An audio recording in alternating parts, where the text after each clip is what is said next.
With the NHL Draft coming later today, there were a ton of rumors around Noah Dobson being on the trade block and nearing a deal with both the Montreal Canadiens and the Columbus Blue Jackets. Now the trade has been finalized, and we see Emil Heineman, picks number 16 and 17, going to the Islanders in exchange for Noah Dobson, who is being extended for 8 years at $9.5 million a year. It's nice to finally have the end of this saga. Noah Dobson's been in trade rumors for months and months now. Going all the way back to the trade deadline, there was some smoke that he might be moved out, and then it really seemed to pick up steam as we got closer to the draft, in large part because I think this is the first of two moves the Islanders want to make. As we know, they're expected to try and move up in the draft to select James Hagens. There's been a ton of clips of James Hagens going around saying how much he loves the Islanders and how much he would love to play in his home state. Now, for the Islanders, he's not going to be available with pick number 16 or pick number 17, and it sounds like they want to move up potentially to Boston's number 7 overall pick, where Hagens may or may not be available. In my personal rankings, he would be gone before it got to pick number 7, but there's some smoke that he might fall a little bit to that 6 or 7 range in the draft. If he does, it would be a home run for the New York Islanders. They would walk out with Matthew Schaefer and James Hagens just on the first day alone. And for a team who seemed kind of directionless just a year ago, it's the beginning of a very bright future. Now, for the trade itself, Heineman could be a decent third liner of the future for the Islanders. He's 23 years old, had 10 goals and 8 assists in 62 games this year with Montreal. But if we're being honest, he looks more like a future fourth liner who is very good defensively, but is never going to put up ridiculous offensive numbers.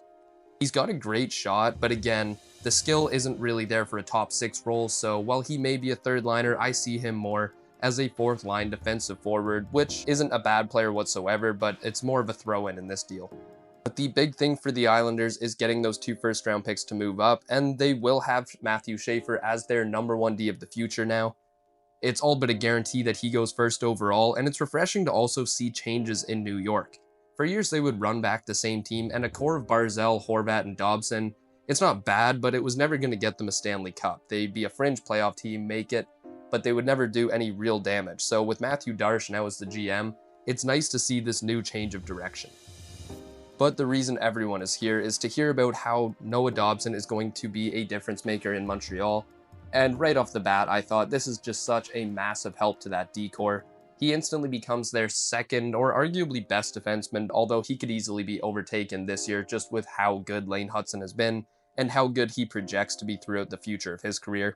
This season, he had a bit of a down year in New York with just 10 goals and 29 assists in 71 games, but the underlying numbers were still really good.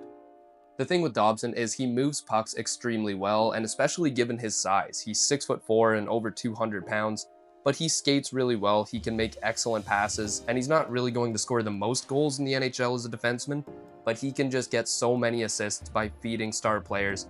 And if you think about the skilled forwards on Montreal, Dobson is going to be able to rack up points feeding guys like Suzuki, Caulfield, Demidov.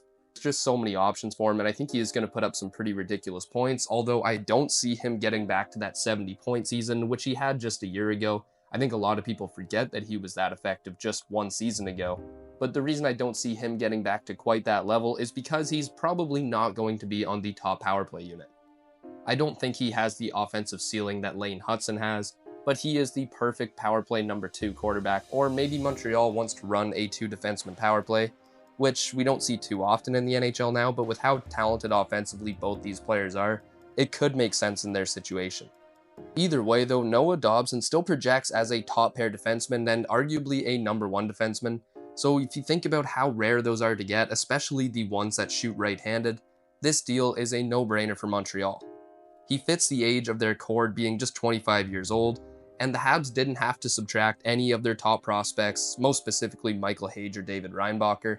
It seemed like they would have to give up at least one of those players to meet the value that Dobson has, but instead they were able to flip their 2 first-round picks, which again were probably going to be prospects that they didn't really need. Don't get me wrong, you'd love to have some of the high-end forwards that could be available there, someone like a Justin Carbonneau or along those lines. But for what Montreal needs and where they are really not in the rebuild anymore, but now going into their competitive window, Dobson fits that team much better. Realistically, whoever they selected in that range would just be another prospect that they already have in their system. You look at guys like Owen Beck, like Logan Mailloux, they have these young, good prospects that aren't going to move the needle ridiculously, but could be very serviceable in the NHL, and with this draft being a little bit weaker, you were probably looking at getting 2 players similar to that level at these selections in the draft. I saw some people talking about the extension, saying it's a bit of an overpay, especially if he's going to be their number 2 defenseman, but it really isn't. In my opinion, it's very fair, and the reason for that is you have to understand how the cap is moving forward. People, I think, are still stuck up on the fact that he's almost a $10 million player in Montreal, but again, $10 million is not what it was during the flat cap era, or even last year, to be honest. In 2026, given percentages of the cap, this deal looks like an $8.8 million deal. 2027, it looks like an $8 million deal. 2028, 7.4. 2029, 7.1, etc., etc. You get the idea. To say Noah Dobson isn't worth $8.8 million as of next year, you could maybe make that argument, but I think he's well worth it. And after that, in terms of percentage of the cap, it just keeps increasing, and you see a return on value with that contract. With the Habs now, you look at a future top 4 of Hudson, Dobson, Guhle, and Reinbacher, and you can't help be excited. Now, Hudson and Dobson as a defense pair would be incredibly exciting, but let's be honest, it would be a little bit ridiculous. You have 2 extremely solid offensive defensemen who aren't bad defensively, but just the mayhem would be unbelievable. But I think it's more likely that we would see some sort of combination of Hudson and Reinbacher and Dobson and Guhle, unless someone else happens to come in and take one of those spots away from them. I think with that, you get a very nice combo on both pairs. Hudson and Reinbacher, you have the more defensively minded Reinbacher, who can sit back while Hudson goes out and does whatever the hell he's going to pull off this season. And then on a second pair, you have Caden Guhle, who just does what David Reinbacher does. He's going to shut everything down, can skate really well and still transition the puck, but Dobson is going to be the one that has it on his stick more often than not, and he can rack up points, especially getting the more favorable matchup most likely.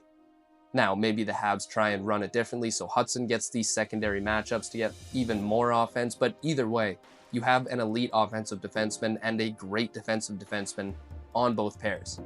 And if we look now, the Montreal core is just looking absolutely ridiculous.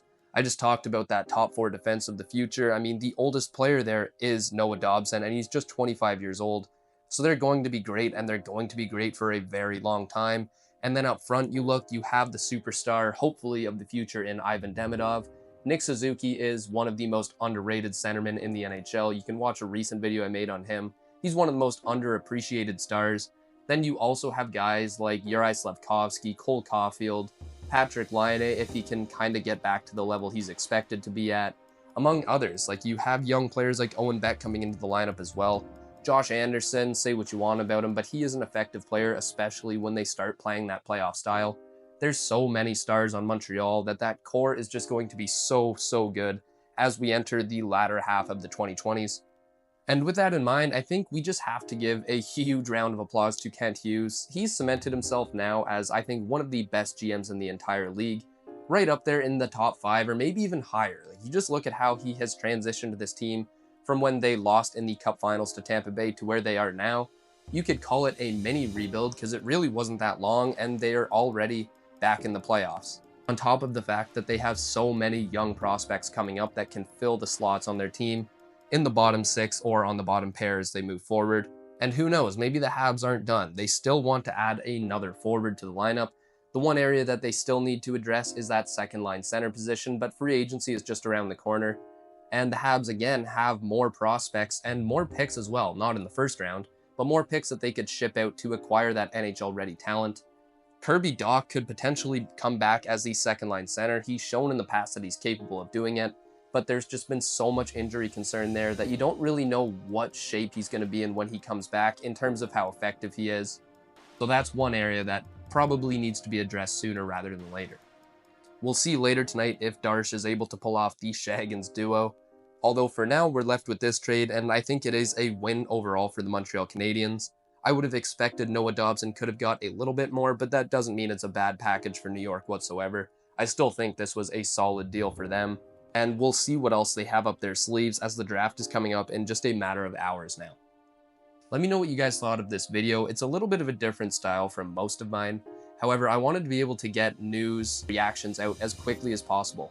With most of my videos, it takes a couple of days from when I first conceive it to the idea coming into formulation. So if you enjoyed it, I'd really appreciate it if you left it a like and subscribe down below. And leave a comment down below as well. Tell me if you like and want more of this style of video, or if I should just stick to what has been coming out in the past. Anyways, I'll see you all in the next one.